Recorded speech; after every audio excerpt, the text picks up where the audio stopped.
What's good, YouTube? We back in another video, man. We about to react to the King Von documentary. To be honest with you, I didn't listen to King Von. I don't listen to Lil Durk. I don't really bang Lil Durk like that, but I know this man got shot, killed. So let's check out and see. Maybe let's see what happened to, like, what led up. Maybe this documentary gonna tell, like, what led up to him dying, getting killed. Let's check it out. Man, they just came and said the man killed 4 people. But and he I was bragged always about interested it. to, like, he never know showed no what happened with King Von, because I got a couple friends that rock with Lil Durk and like King Von's music. So check this out, man. So you feel that King Von was evil? Man, they just came and said the man killed 4 people. And he bragged about it. He never showed no remorse for his murder. Like, bro, I'm sorry for pausing the video, but like, off rip. Like, why? Like, yo, y'all be telling on yourselves on social media. Like, this shit is crazy. Come on, man. So, it's bad enough y'all doing it, but like, bro, y'all telling on yourself. Like, y'all making it easier. Y'all making it so easy for the authorities to get y'all. Like, come on, man. Thank you very much. We'll take it then. I've been cuffed since I was in the cops. I go home, it's Valentine's Day. The stories of the ghost of O-Block have come to haunt rappers and the entire rap industry today. Wherever King Von's name is mentioned, not everyone thinks of his tracks, Crazy Story, or Too Curt to the O. The mention of his name makes rappers quiver and grown men shudder, but not everyone knows why the ghost of O-Block has this effect. Some insider sources who have encountered the ghost of O-Block on the streets of Chicago have agreed to share their experiences about how he has haunted the streets of Chicago. On 6400 South King Drive, Chicago, lies the most dangerous block that has come to be known as O-Block, including the Black Disciples and the Gangster Disciples. O-Block has become a major name in the rap industry through the influence of rapper Davon Bennett, aka King Von. Not his voice, but the way he's talking. 64th and King Drive, Chicago. You know, from 63rd. I know that. Parkway God. That's the only thing I know. Wick City, Toontown, Ketter World, Sheroid Squad, Whitey Gang, Muda Gang, Stretch Gang, City of Heck, and Get It Back Gang are some of the names the infamous O-Block has been called over time. But not many know the true history of how O-Block got its name and status. We decided to find out which block in Chicago has the most shootings, and we discovered it wasn't in Inglewood or the West Side. It is actually the 6400 block of South Martin Luther King Drive on the edge of the Woodlawn community. Officially known on every block as Parkway Gardens, located on the 6400 block of South King Drive. The block became home of some of the deadliest gangsters affiliated with the Black Disciples set in Chicago. The low-income apartment complex sits on one side of the 64th Street with a string of businesses, including an AutoZone, a food mart, and the Chicago Crusader newspaper crowding the other end. They make it seem like we just so bad, so dangerous. They make it seem like we monsters. We just like normal people. We just be chilling, really. Look, for them with laughing around playing. A regular day on the streets of O-Block. People get born into it, and then they just get like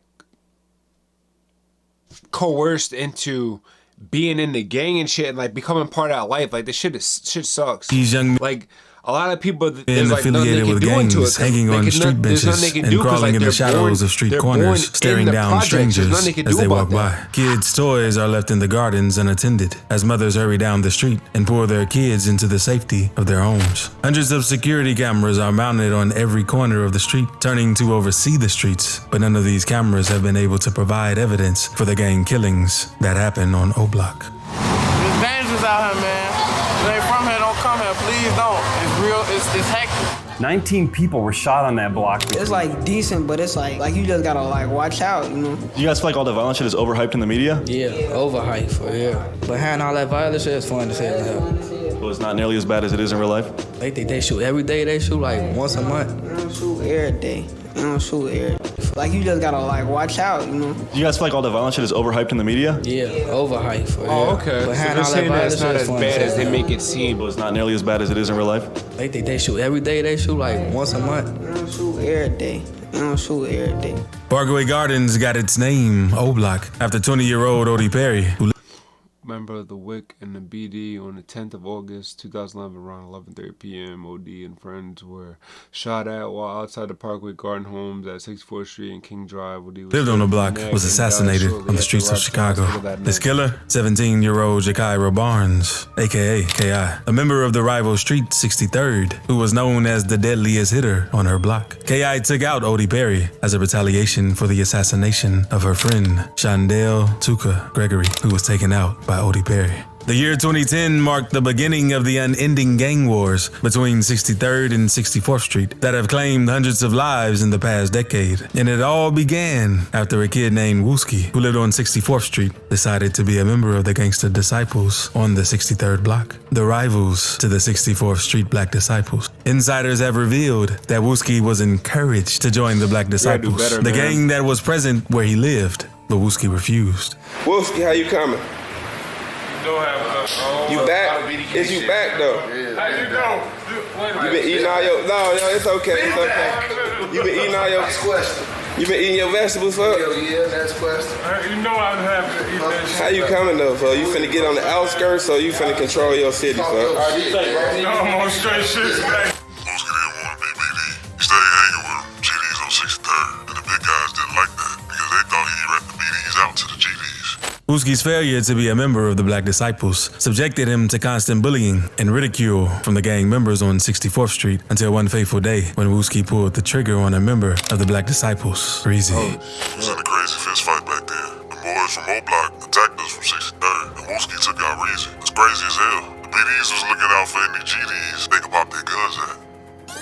But not before subscribing to this channel. They stayed updates on Gang 4. Such sets like Gyro City, Taekwondo World, 600, and Front Street. But when they couldn't take out Wooski, they began eliminating members of the Gangsta Disciples who lived on 63rd Street. It was at this time Odie Perry put out the hit on Took. Man, we were still kids when Tuka passed away. He ain't had nothing to do with these street activities, man. Kid was just standing at a bus stop when Odie showed up and popped. At about 6:45 p.m. on January 12, 2011. People that be caught in the mix that have nothing to do with this shit. A few months after the gang wars began, 15-year-old Shondell Gregory Tuka, an alleged member of the Gangsta Disciples on 63rd Street, was assassinated at a bus stop where he stood. It was believed that Odie Perry carried out this attack on Tuka's life. What's up? So I am in Inglewood on the corner of St. Lawrence and 63rd Street. I'm at the bus stop where on January 12, 2011, a young man by the name of Shondell Gregory, better known on the street as Tuka, a member of the Gangsta Disciples, was shot and killed. He was standing at this very bus stop when some enemies came up and just shot him. I believe he died on the way to the hospital.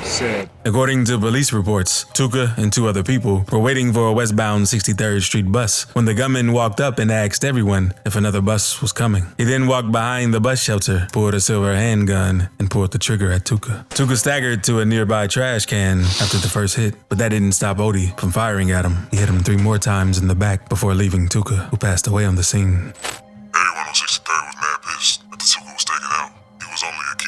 He didn't need to go out like that. After Tuka's assassination, a series of revenge killings happened between the two blocks until Jakairo Barnes took out Odie Perry, the young man responsible for Tuka's passing.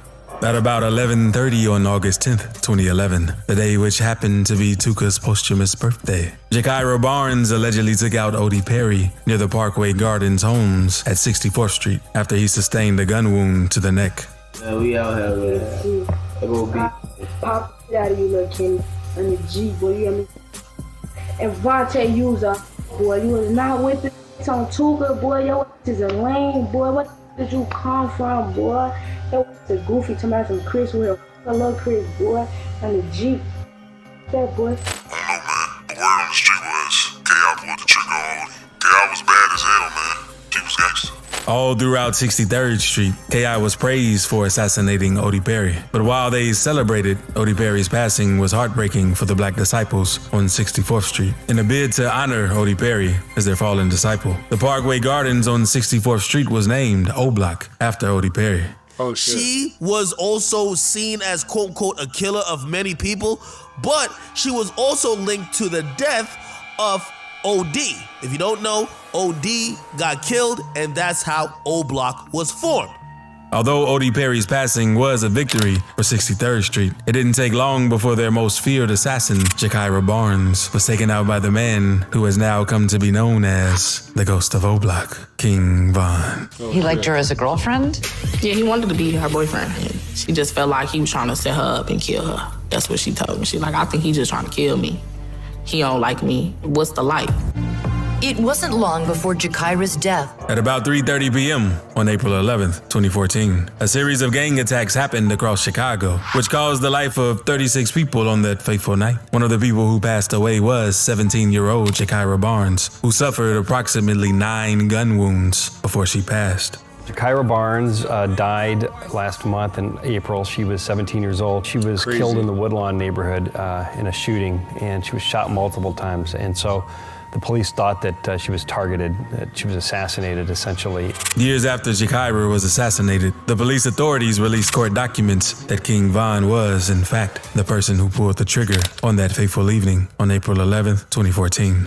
But for whatever reason, it never made it to court, okay? But if you read the actual document that came up in this Freedom of Information Act uncovering, it basically says that, hey, the person who allegedly killed her was Davon Bennett, aka King Von. The deadliest shooter on O-Block, O-Block's most feared gangster, and grandson are some of the names that have been used to refer to the rapper King Von. Growing up on the streets of O-Block, King Von wasn't like every other regular gangster. He had a pretty decent childhood and didn't have a lot of money problems. It was decent for me. Let me say it like that. It was regular for me, like, you know, because I grew up here and it's, but when I look at other people, so I'm moving around, I see how other people growing up and how they life is. Like, so it'd probably be hard for them. It ain't the same as I see everybody else. But to me, it's regular. My mom was there, you know, no daddy, stepdad, something. You know, regular, going to school. Ain't a lot of money, but, you know, still got little shoes and clothes, man. Ain't too much. But all that changed after King Von lost his father to gang violence at 11. In no time, King Von found himself dabbling in different criminal gang activities. Me growing up, when I got in trouble early, 15 years old, like that, so I ain't never been grown until like right now, because I've been in jail all the times where it really counted, like, you know, like I ain't graduate high school, man. Damn. All that. So when it was time for me to step up, I was already in jail. I was already in trouble. Street activity. At only 16 years old in 2010, King Von was arrested for the first time on robbery charges in Chicago. The rapper, who was only a teenager then, was taken to juvenile boot camp after his arrest. But he had the charges against him dropped. But that was only the beginning of the lengthy criminal record that awaited the rapper in his future life. They locked me up for a robbery, armed robbery and an armed contract. This is something you were able to beat back then? Right, they dropped the charges. They dropped most of them and gave me, let me go for boot camp. I was too young to even know what's going on. I just wanted to get out of jail, so I give me boot camp. Took that, got out. But that was your first run-in? Yeah, that was the first. You've had other run-ins since then? Yeah. What were some of the other things you ended up getting in trouble for?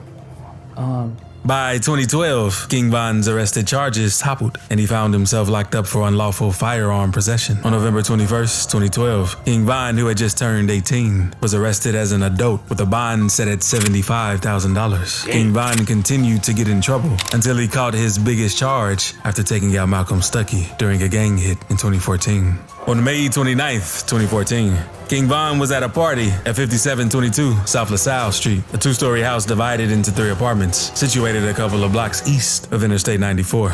This location was only 3 miles straight west of the Museum of Science and Industry, where a certain Malcolm Stuckey worked. Stuckey had also been invited to this party, where King Von, alongside other members of the Black Disciples, was in attendance. According to the host of the party, Laminda Jones, King Von, who had been there long before Stuckey arrived, had started trouble with some rival gang members who he met at the party. Davon came to my son's birthday party on that day. I knew how he moved. We all know how these kids on these streets move. But we parents can't really do anything. But when I saw him staring down the kids from the other block, I said to him, "Don't start no mess in my house." And he laughed as he said to me, "I'm not on that." After saying that to me, he smiled and left the party. I didn't even know when he returned. All hell broke loose after King Von returned to the party as he showed up with a Smith & Wesson. Just as King Von returned, Malcolm Stuckey drove into the location in a burgundy Pontiac Grand Prix, and this was where his fate crossed with the Ghost of O-Block.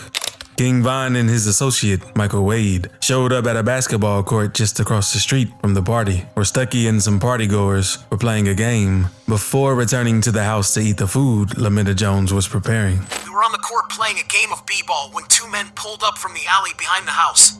It all happened in a flash. You know, Malcolm just stepped aside to smoke a cigar, and the next we heard was...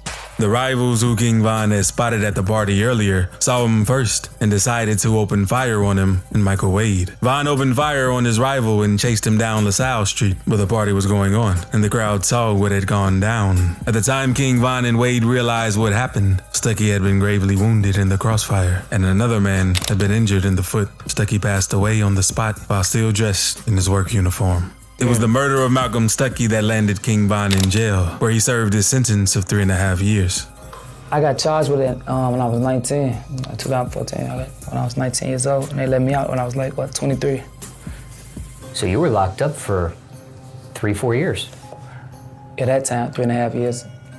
But before that, I was locked up for 15 months, and then before that, 14 months. Just really my whole teenager.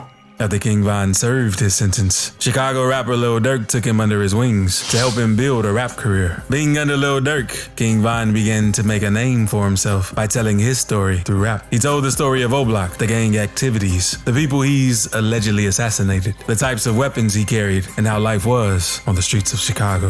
All right, man. Yo, Durk, introduce this guy right here. I don't know who he is. King Von, you know what I'm saying, one of the hottest in Chicago. Yes. For sure. I'm saying, going crazy. Okay. OTF. He's OTF? For sure. Yes, man. Now, what's going on with you? I'm vibing, man.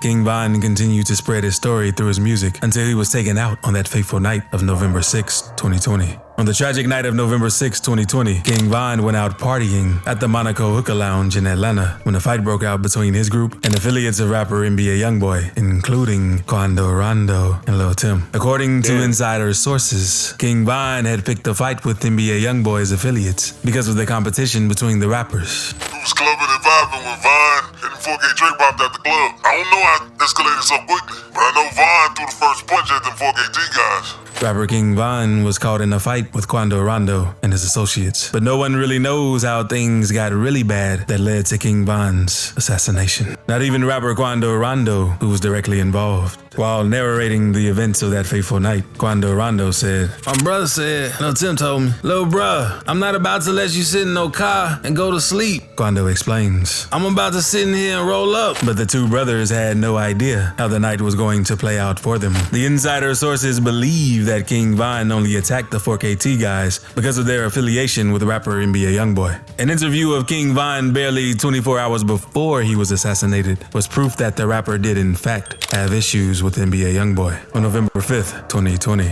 just a day before the tragic passing of King Von, he sat for an interview with DJ Academics where he revealed the true status of his relationship with 4K Trey rapper NBA Youngboy. Although King Von claimed he didn't have any issues with NBA Youngboy, he also said that their issues would only relate to women and internet speculation among their fans. You know what people told me? People told me you and Youngboy was beefing or something like that. You said something about what happened, Von? What's going on with you, man? They be saying that a lot. It's like we got the same interests, and then you know how the internet will try to make it. Don't tell me I got problems over girls. No, it's the internet, gang. It's the they'll try to make it like that because it's the internet. You see what I'm saying? And then you know how females will try to make it like that.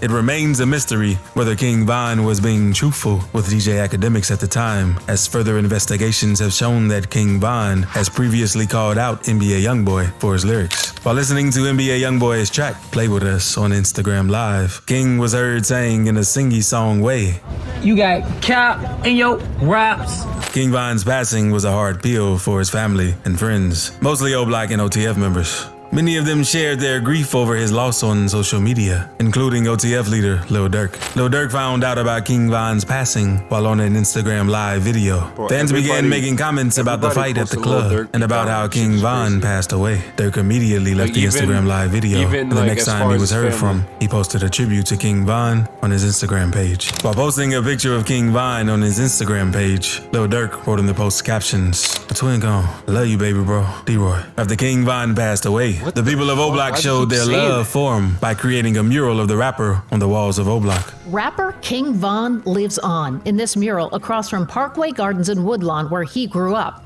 Around his neck, there's an O-Block chain, a nickname for this neighborhood, and the name of the album released shortly before his murder in Atlanta last year. Even after the passing of Lil Durk, NBA Youngboy did not address the situation with King Von. He only went on to diss King Von on his track, Bring the Hook, where he rapped, O-Block pack get rolled up, murder, what they told us, Atlanta boy get folded up. The lyrics of NBA Youngboy's track caught the attention of gangsters and members of O-Block, who shared a video showing them reacting to NBA Youngboy's song, Bring the Hook. I believe got everyone on Block mad pissed, man. Why you gonna talk about Von like that? Ain't nobody gonna speak disrespect on Von's name. The O-Block reaction clips showed several people gathered on the streets of O-Block, with King Von's track playing in the background, while they burned flags and clothes colored green. The color green is significant to rapper NBA Youngboy. Rapper Lil Durk also shared a reaction to NBA Youngboy's diss track after he came across it. Lil Durk shared a picture of himself sitting next to a canvas of King Von from his Welcome to O-Block album. Lil Durk wrote in the caption of the post, "Don't claim it if you ain't do it. You still a..."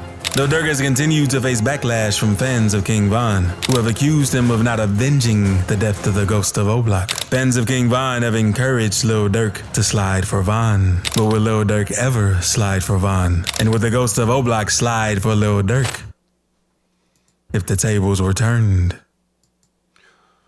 That's what I'm caught with the video, man. Shit's crazy, bro. Like I said, we gotta do better. We gotta do better, man. Like, we are killing each other and shit. Shit is really sad when it comes down to it. Young black men with potential to do anything in this world out here. This gang violence and shit. Shit is crazy, bro. But until next time, man. Appreciate y'all tuning in.